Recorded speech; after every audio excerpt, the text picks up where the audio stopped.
COVID-19 menular, betul? Kita semua udah tahu itu.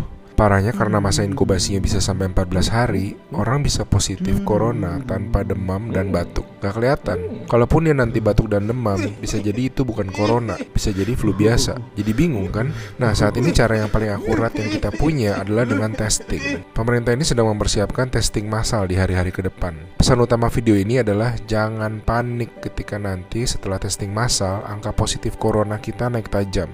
Kenapa? Ibaratnya selama ini lampu yang nyala itu cuma lampu kecil aja, sehingga kasus yang kelihatan ya sedikit. Tapi begitu lampu-lampu lain dinyalain, baru semuanya kelihatan.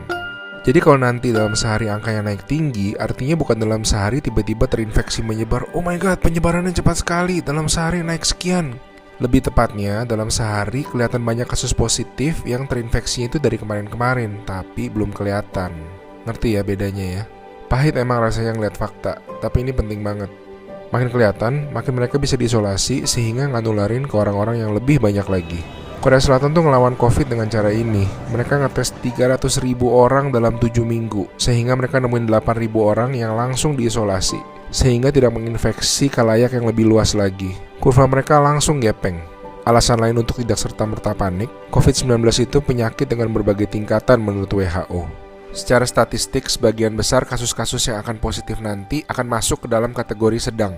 Dan secara statistik, kebanyakan bisa sembuh. Tetap berbahaya, tetap harus sangat waspada, tapi lengkapnya baca-baca jurnal resmi WHO ya.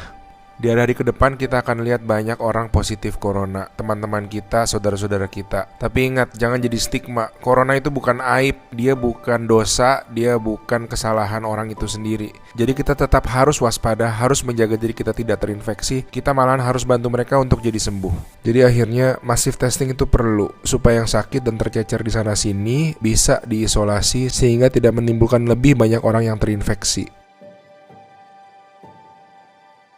Pahit rasanya nanti ngeliat angka-angka ke depan, tapi ini langkah yang sebetulnya sangat positif.